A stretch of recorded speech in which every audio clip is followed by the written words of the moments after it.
You're such an asshole. Good morning, children. It's the old Catmeister here. And without cats and without 16-hour drives, the old Cap got his first night of 9 hours sleep. The voice is kind of okay. And so we could get to this one from John. John's been waiting a long time, basically for me to recover and do this. How much for you to read and comment on this YouTube video? You don't have to read the whole thing, just the key points in your thoughts. The author's bio should also be mentioned. That's what it really is with all this. This is why we have behind the post, because the post is always clickbait. It's not yellow journalism. It's brown journalism. It's some kind of sensationalism. Oh, look at how crazy and zany we are with your... What was it? What was the latest thing to have sexism in it? Was it how are we pouring concrete? Is that sexist? And that got all the clicks. And I want to know who are the people behind it. So we will get to the person behind it. But let's take a look at the article first. So there's a video. And I haven't looked at it, so I don't know what this is. Scrolling. And this is also from Get Pocket. I've never heard of GetPocket.com. You know, this is like one of those many no-name websites that are owned by Condé Nast or some larger entity, and their goal is just to basically be, oh my God, look at this zany, oh, what's happening here now? Because I've never heard it. Is there a video? You said there was a video. I don't see a video. There's no video. Okay, cool. I could just read through it. Why work has failed us because it's making it impossible to start a family. Written by Elizabeth Seagrand. Now, whether she actually believes this or not, it's owned by Fast Company, which actually I think is Condé Nast. Nasty. Because work owes you, right? Work owes you. Not like you have to make decisions to sacrifice. Or there was that June and Ward Cleaver where the guy made the money and then the woman stayed home. Or sometimes it was the woman who wore the pants and the guy stayed home and they took care of their children. And I'm also going to bet Elizabeth Seagrand, see, I did the math for Poor Richard's retirement. And people are like, how could they afford a family of 5 on one income? They did without. I know the 50s were all glorious and beautiful and wonderful, but there were some drawbacks. I mean, the real incomes were only half back then, even less, I think I'd have to adjust for it. But kids would share rooms. We did that in the 80s. I know the millennials, the precious little millennials, who I'm going to assume Elizabeth Seagrand is, well, they have to have their own room. There was one family car. Oftentimes, the husband would catch the bus or the train to work, and the wife would get the car and go around and get groceries or do errands. The clothing, they would darn socks. They would eat at home around the dinner table with, now this is, I hope Elizabeth sitting down, with the husband and wife together under the same roof. It is not impossible. This is why people read titles. Because 1, usually the article that follows is bullshit. 2, we already know your point. And 3, usually it's bullshit. You can make it work. People choose not to. Very clearly. Doing my own research, looking at the numbers, it's the fact you have to have 2 cars, probably 3. They all have to be luxury vehicles. Mommy needs herself a new Range Rover. Oh, am I gonna Tita? It's not impossible. You choose. You love, let's be very clear about actions, boys and girls. Your actions is what you choose. Your actions are what you are and what you think. So when you decide, Mommy needs a Range Rover lease, brand new things with all the packages. Oh my God, I can't spend time with my children. You love your Range Rover more than your children. Period. End of discussion. The Range Rover is more important than you to have a family. You're worthless, and I guarantee you, how much you want to bet, boys and girls, the writer of this article does not have a degree in engineering. Your degree in whatever worthless liberal arts slop it was that you got is more important to you than having a family. I just went through this on chapter 3. I'm writing about the baby boomers in my book, How Not to Become a Millennial. And it's right there. It's right there. So, I'll try not to bump this table as much as possible. The high cost of childcare. Seconds. The high cost of childcare in America is driving women out of the workforce and contributing to childhood poverty. No, women having children they can't afford, and men too. It takes two to tango. And your worthless degrees are driving them into poverty. See, like if you didn't have the kid, they wouldn't be in poverty. Crazy. Maybe it's the world telling you, like if you have to spend the money to put your kid in daycare for you to work your shitty ass job, which if you do a financial analysis, they found out, I don't know, it was the majority of the time, let's say 2/3, but it was the majority of the time, women were losing money paying for daycare, working their shitty ass part-time social work jobs. Hey God, the cost of childcare. I mean, just admit it, ladies. You love yourselves more than your kids, okay? Why are you having kids? If your work is so important to you, go work. Don't have a kid. Don't torture the fucking kid without a parent being around, being raised by some rando that, oh yeah, they got a certification from the state. That's not their mother. That's not their father. Somebody stay home and take care of the fucking kids. My career. My goodness, Dana. Can America catch up to the developed world? We are the developed world, lady. I'm not getting angry. I'm not going to get angry because I've learned to accept and be a stoic. I feel horrible for the kids. Dude, I know. I feel sorry for you guys. Daycare survivor right here. Divorce survivor right here. I wasn't divorced. Parents were divorced. I feel bad for you kids. But I don't feel bad for the parents. They're going to be miserable. They're going to be miserable working instead of raising. And then the kid's going to be 11 or 12, not really need their parents anymore. They're going to be more excited about the doodaddery going on the social media and their smartphones. And it's over. Their childhood is gone. You will have missed your children's childhood. Because I had to work, Dana. Aaron, can't men stay at? Yes, they can. It's just not typical. And usually it's women that are complaining. It's right here. Driving women out of the workforce. Again, I applaud the feminists and media convincing women that work was fun. And not only fun, but the most important thing in your life. Fuck kids, right? Fuck family, fuck love, fuck the individual, fuck the husband. Or maybe in your cases, not fuck the husband.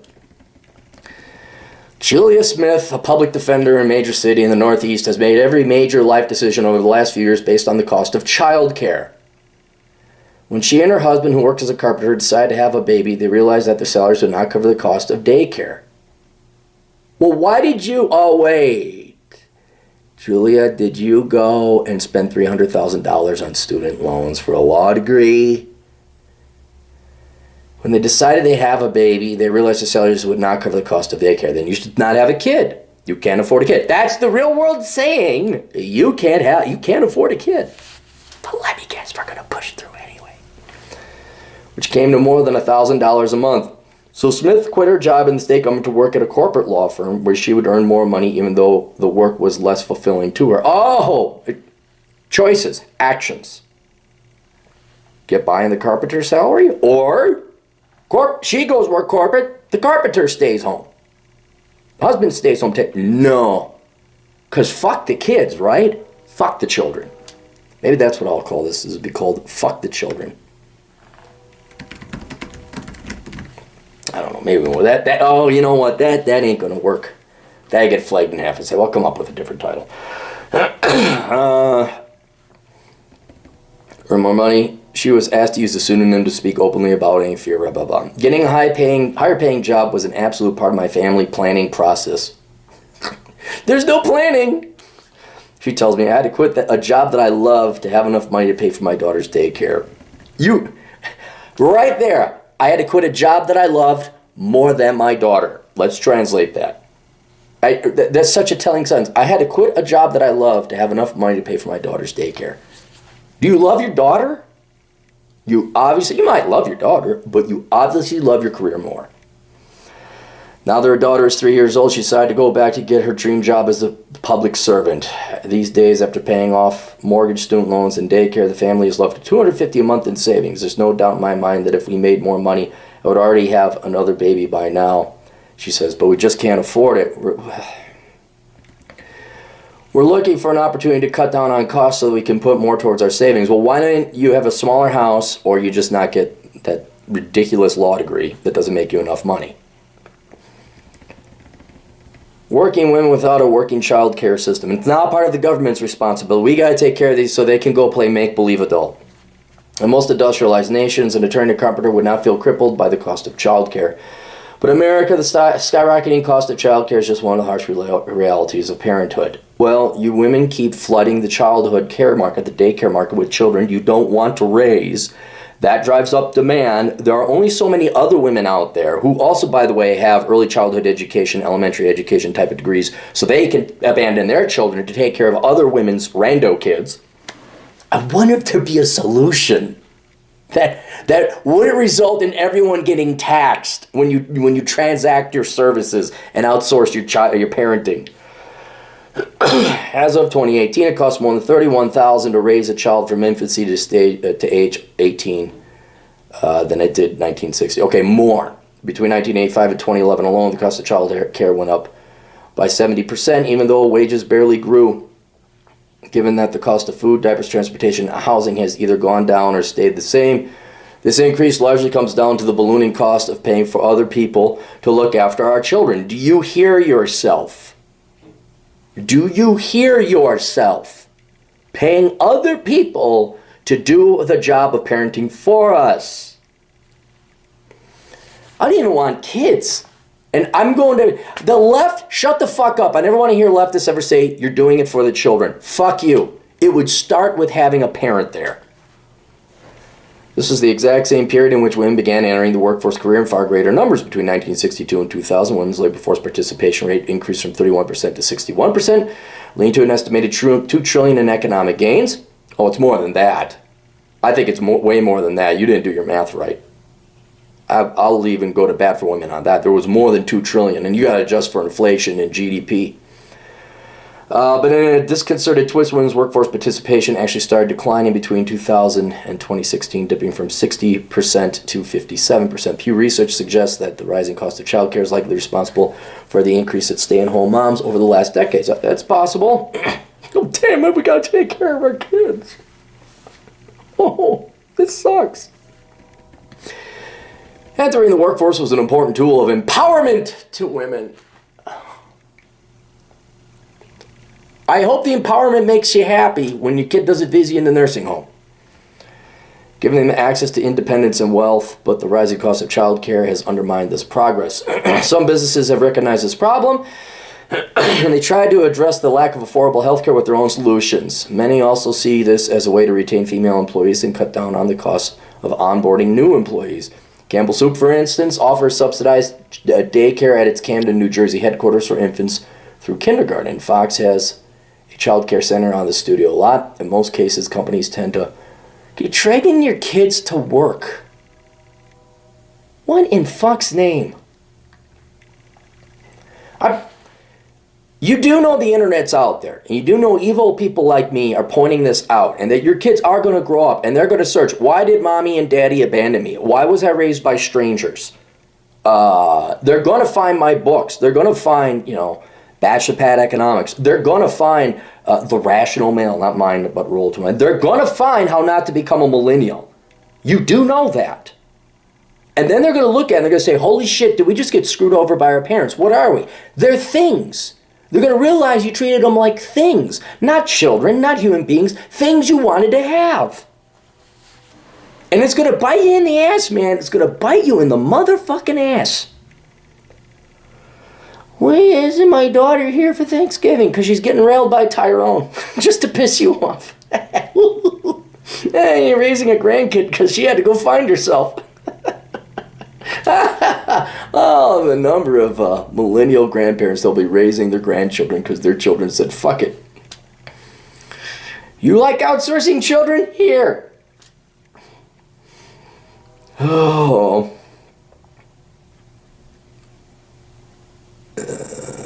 Fox, which only helps those at the very top of the company's hierarchy rather than the people at the very bottom who really need it. No, you shouldn't have kids.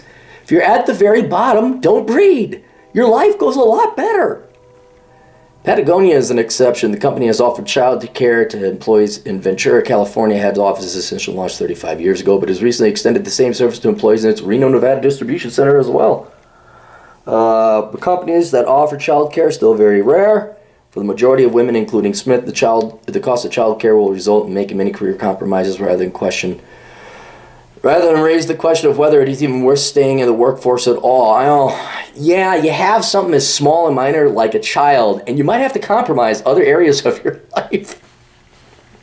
Enjoy the show, guys. Look, I know a lot of you are pissed off at people like this. Both the author, who I can't tell is being serious or facetious just to get the clickbait, or women who actually bring children into this world that then go and abandon the children so that they can not raise their children. I know you guys are very angry at this, but you have to. Here's a perfect example of practice stoicism and enjoying the show.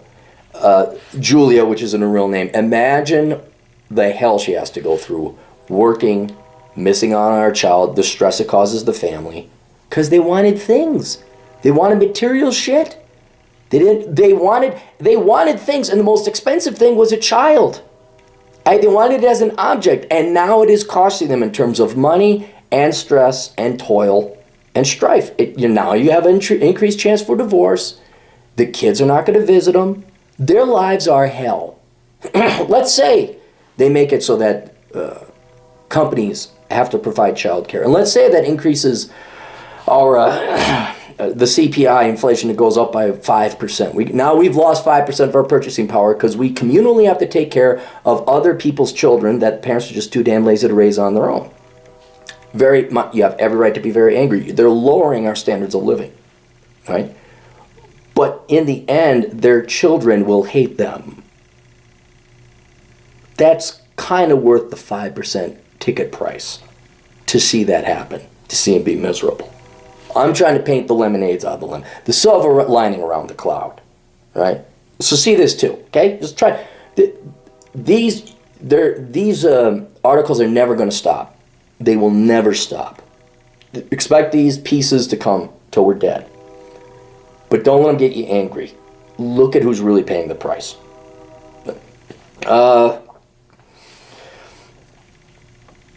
Whether it's worth staying in the workplace at all. I consider myself lucky because I could switch from public service to working at a private law firm, Smith says. But I have so many friends who had to quit their jobs because they cannot afford to pay daycare. Oh no, you had to raise your children? Oh, where? But it's so much harder to return to the workforce later on. Compromises, yes. It sucks. Apparently, you can't just breed children and there not be consequences. What a horrible world we live in. You know, every once in a while I'm writing that book, I feel bad for the millennials because of just how much the boomers screwed them over. And I see this shit, I'm like, fuck them. And when you consider the decrease in lifetime earnings, the consequences of dropping out of the workforce add up. Yeah. And you could do a cost-benefit analysis. Like, that's the price your kid cost you. The rising cost of raising a child. It's not entirely clear why childcare costs keep increasing. Maybe because women keep outsourcing raising their children, supply and demand. I know economics is not exactly journalism major's strength, but that might be it. There's some evidence that while the cost of daycare has gone up across all income brackets, it has significantly increased more for the wealthiest of Americans who are spending more on premium child care services. Right, they have more money. They flood. Why is tuition going up? I don't know. Hey, let's help out the students and have $250 billion more a year flood the college education market to help out the college students. Well, why did it go up more? I don't know. Let's flood it again. Why does it keep going up? You sure you guys are all college educated? Let me guess, we all went to Columbia.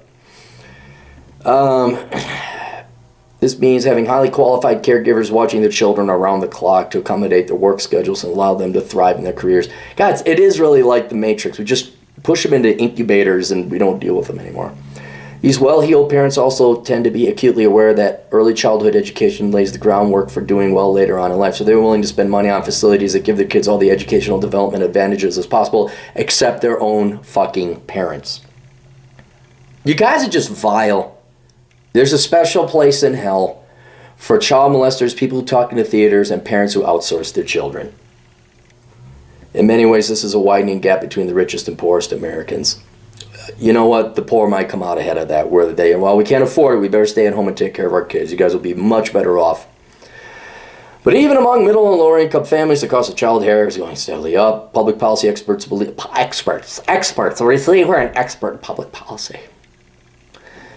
Many low-income mothers would run home-based child care centers where they would look after their own children along others to make a little money and save on their own child care costs. However, in the early 90s, the government launched a range of child care programs to help the very poorest Americans, such as state-administered program Head Start. Again, Head Start was a babysitting program. Or the Child Care and Development Fund, which offers subsidies for daycare. So we're already paying for it.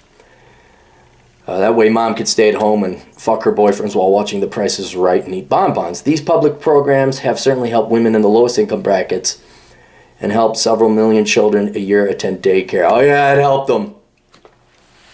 Who's this foreigner? Not immigrant foreigner, foreign person. Someone I don't recognize raising me. But these policy changes may have harmed lower middle-income class Americans. The emergence of these state-run programs also dovetails with the increased regulations surrounding daycare, which improves the quality of daycare facilities but also increases the cost. No. But the government tells us everything. As a result, those just above the poverty line find themselves particularly squeezed. There are many families who earn too much to qualify or subsidize care, but find it very expensive to send their children to more expensive daycare. It really, lady, I think her name's Elizabeth, is the government just supposed to take care of everything? Does fucking and bringing a kid to term and at least not doing it the courtesy of aborting it because you don't want to raise it, does anybody take responsibility in your world, or is it just government take care of us? Is this amorphous Oort cloud that poops out tons of money? If we just get more government, more. At what point do you even have agency or purpose in the world? What's the point of you existing if it's just the government takes care of everything for you? Then work? Why work? There's no reason to. Just have the government, basic guaranteed income. And we all just become like those fat people on Wall-E. There's just no reason to exist. We can all write shitty articles like this, really. The first blows come right after the childbirth. I'd say the United States is the only country in the developed world that does not guarantee a woman paid maternity leave after a baby is born. Wow. Geez, private companies started by private entrepreneurs with their own fucking money. They might decide who not to hire and who to hire and what to pay them. And there's a contract up front saying, we don't pay you maternity leave. At $9,600 per child, the average cost of daycare is high. Well, wait. The next big hurdle is when she tries to go back to work. At $10,000 a year per child, the average cost of daycare is higher than the average cost of in-state college tuition. American couples spend roughly a quarter of their income on childcare, while single parents devote 52.7% of their salary on childcare. Why are you a single parent not having a child? Or having a child? I know. Cappy, you're expecting people to be adult and reasonable, and millennials to have the wisdom of a World War II generation. I know. Compare this to other developed countries like Portugal, Sweden, and Austria, where couples spend less than 5% of their income on childcare. Yeah, but they pay 60% in taxes. They still pay that. It's just, it goes to the government first, where they take a commission to run the administration, and then some of it might actually get to daycare. It's a completely disingenuous article. Again, I don't know if she's so stupid and ignorant about how government finances work that she actually thinks they only spend 5%, or if she's knows it and is being malicious and evil and lying about it. It doesn't matter. Women are reading this and gossiping. I deserve more money for spreading my legs and not aborting a child I didn't want. Income France, Germany, 10%. Everybody loses when childcare is unaffordable to many families. But women in particular are hit hard. Even though 70% of mothers with children under the age of 18 participate in the workforce, data shows that women disproportionately shoulder the burden of childcare. This means many mothers are running themselves ragged trying to earn money to support their families while also spending a lot of their time changing diapers, sterilizing milk bottles. Well, I wonder if maybe there was a division of labor. Maybe if there was a hint that nature was trying to tell us, like maybe if women had some fun bags that had milk in them, that would indicate maybe you ought to stay home and take care of just maybe. And then the guy, somebody else who'd be stronger, physically more able, more testosterone, more upper body strength, could go out and protect and get the bacon. And then through this division of labor, everybody would be better off. But you gotta get that SUV. And I needed my master's degree in social work that my husband pays for with the insurance or the interest rates on my student loans. Why can't I afford a child? Feed the baby. And single mothers who constitute a quarter of households in the country. Bravo. Suffer most of all. No, we pay the taxes to pay the single mothers, since they need to find a way to pay for childcare on their salary, which also happens to be 80% of what their male counterparts make of the same way. Right, okay, all right, we know. Yeah, well, the reason they make only 80% of what their male counterparts do is because you girls major in lazy, easy shit, and you don't work as hard. There you go.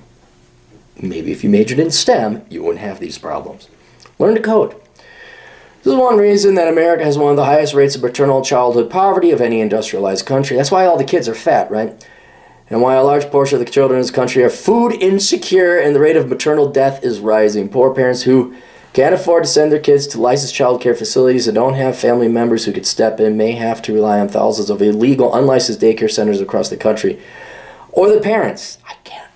Do you guys love it when baby boomers have to raise their Gen X and millennial kids, illegitimate kids? They have to raise their illegitimate grandchildren. I laugh at that. I love it. You see the defeated look on their face. Like, yeah, you raised shit, and they begat shit, and now you're raising shit squared. Yeah. Suck it, boomers. Thousands of children have died over the years at facilities where caregivers has not gone through the background checks and didn't abide by proper standards when it came to food safety or hazard like steep stairs, easily accessible radiators, and swimming pools. Well, what do you women care? You didn't care about those kids anyway. You outsourced them. Just go make another one. Oh, the car crashed. Well, let's go get another car at the car lot. I mean, you could just replace them, right? You don't really care about them. That's why they're shipped off at daycare. To make things work, there's a shortage of licensed child care throughout the country. Researchers in the Center for American Progress have found that in 22 states, 51% of the population live on what has been called child care deserts, neighborhoods where the number of children under the age of 5 outnumber available daycare slots by more than 3 to 1. This reality drives many women to leave the workforce to look after the children. No! That's what it's called. It's called raise your fucking kids. That's what it is. Raise your fucking kids.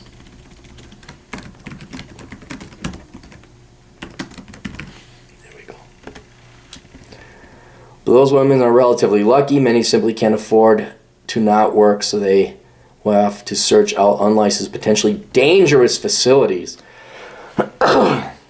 It doesn't have to be this way. Yeah, you're right. You could have nuclear families, cut your budgets, not major in stupid shit, and wait till you could afford children.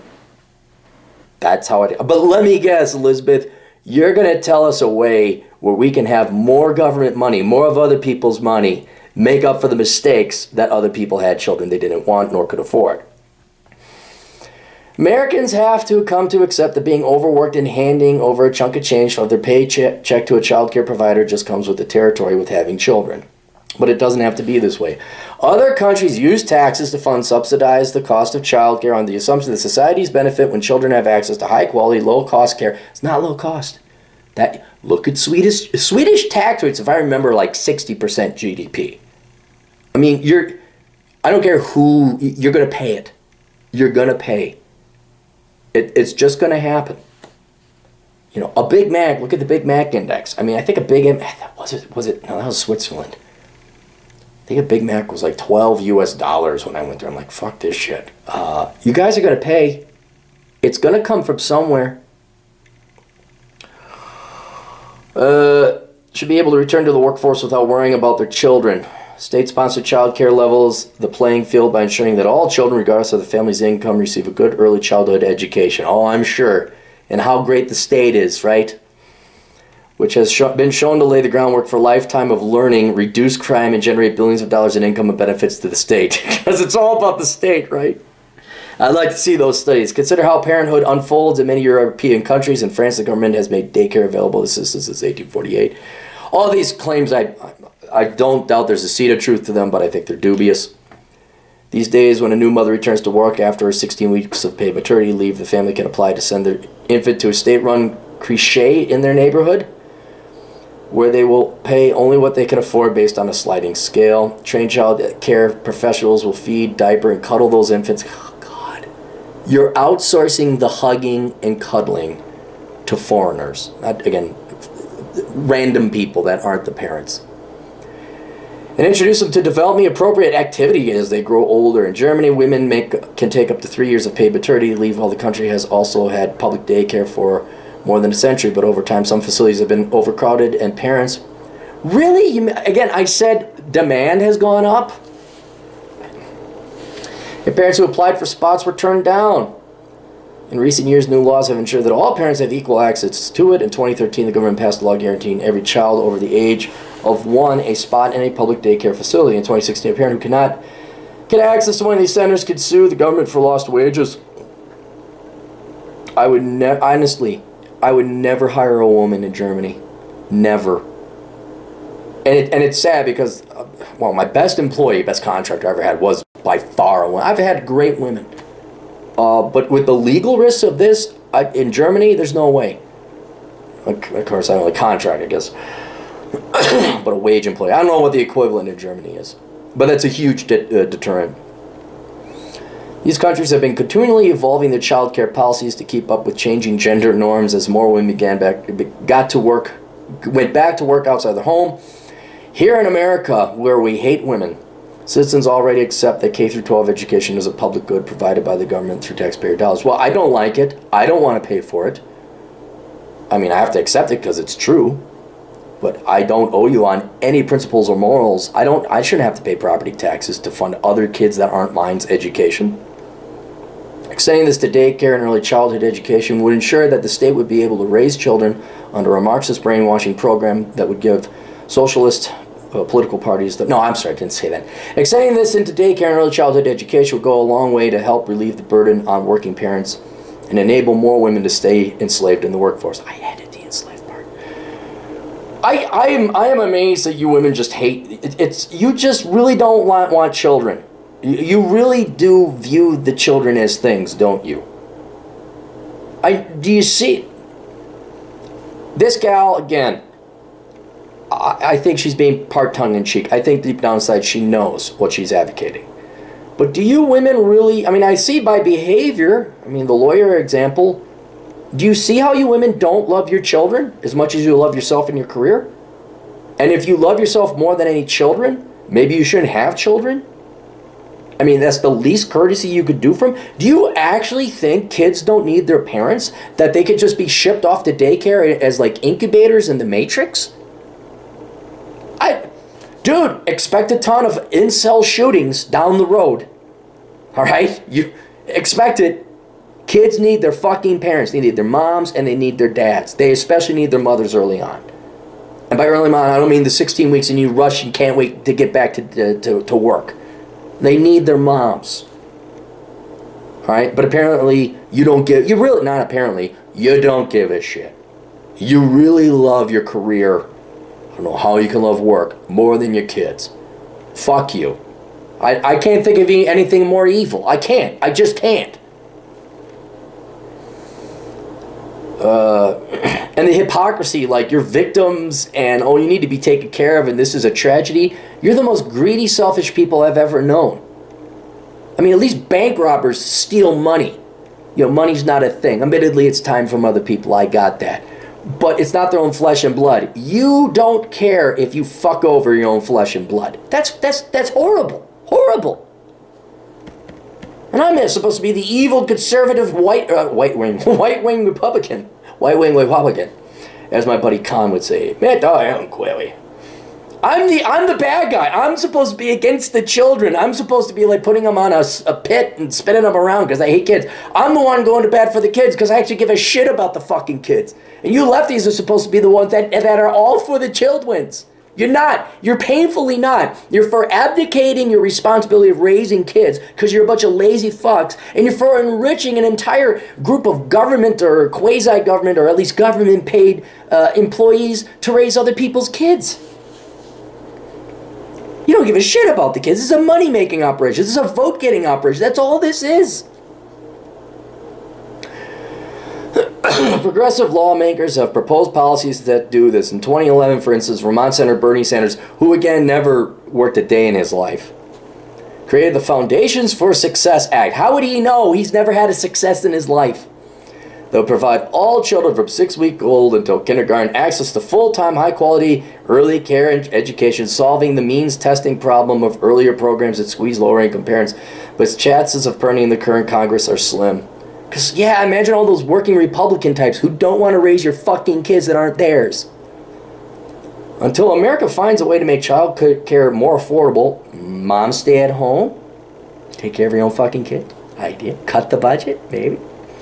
The prospect of having children will become increasingly more unpalatable to young people who are getting married and think about starting families. A growing proportion of Americans are choosing not to have children at all, like Smith deciding to have fewer children than they desire because they simply cannot afford it. That's the first smart decision Smith made. Recent survey, 64% said the astronomical cost of child care has forced them to have fewer children than they would like. I know people that have lots of kids and they make it work because they actually love their kids and they get by. And I know, guarantee you working in banking, I've seen it. You people, you just have to give up your SUV. I analyzed the budgets. I looked at it. You people just have to give up your fucking European vacations and you could afford kids. But even with one child, Smith finds herself feeling crushed by the burden of childcare costs most days. It's a constant source of stress for our family.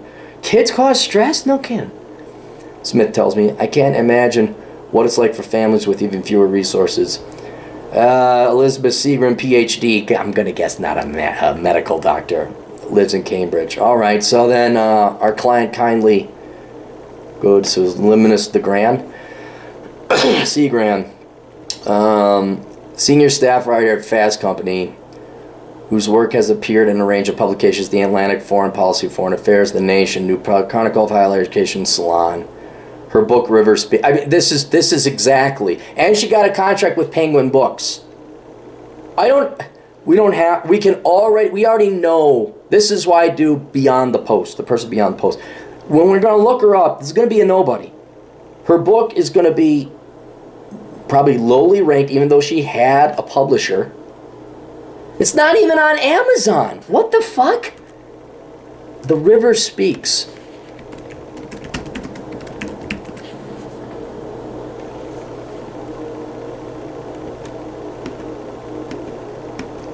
Wow, it's not even for sale. Hang on.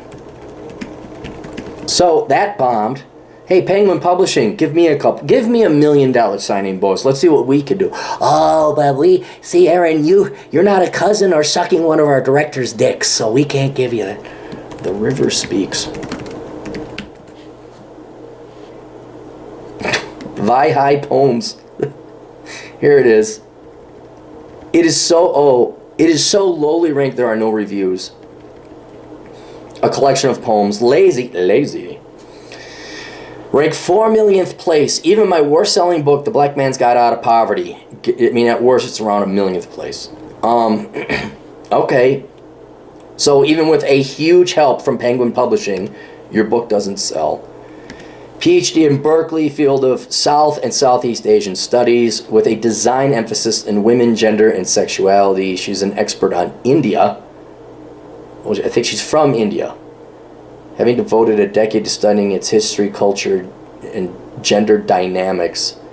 Global nomad who grew up in Brussels, Paris, Singapore, and Jakarta, and London. Probably had money. Went to Columbia University.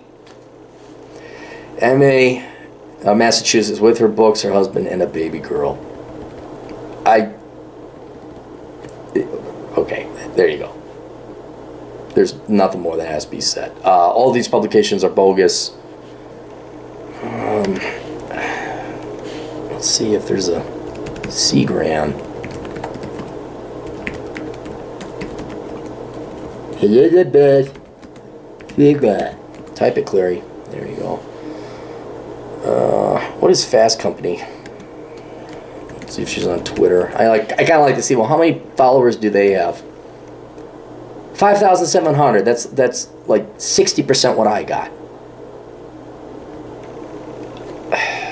PhD in worthless shit. Yeah, even got HarperCollins to go on her side. This is proof, guys. If you ever want to write a book, don't go through the publishers. It just doesn't guarantee you shit. Yeah, she's not carrying her weight in society. PhD in Southeast Asia. There you go. Let me... The Pocket. This was owned by Fast Company. What's Fast Company owned by? Is it Condé Nast? Condé Nast comes out with all these Fast Company, parent company. Mansueto Ventures, headquartered in New York, launched in 1995. Fast Company delivers leadership and innovation in business, environmental, and social issues. It's bullshit. Okay, there you go. Parent company. Oh, that's the name of the parent company. It's a no-name publication. She wrote it to the fan base. It's going to hurt her fan base. What scares me the most, talking to John, the client, what concerns me the most is how prevalent this is, though. This thinking is where people really do love their careers more than the children, because you just see it. You see it in the behavior. And yes, this is a no-name person writing some throwaway article on a no-name website that its fan base is going to twiddle the twat to. But unfortunately, what I'm seeing in the field, and this is really hard, this is why you look up surveying data and all that. Yeah, not all women, but a lot of them, they really do love their kids. They really do love their children more than they love, they don't love their kids. They really do love their careers and themselves more than they love their children. And this runs the gambit. I've had clients that are rich women, I've had poor, and it's like, take care of your kids. But it shows you that, I mean, she's part of the cult of socialism. They want the government to do everything. She's perfectly fine outsourcing the kids to a state-run entity. Oh, but like I said, enjoy the show. It will come to bite them in their ass. They will not have love. Their children will not only regret, they'll resent their parents when they found out their parents didn't parent. They were just breeders. They weren't parents. All right, that's it. Questions, links, everything down below. See you guys later. Toodles.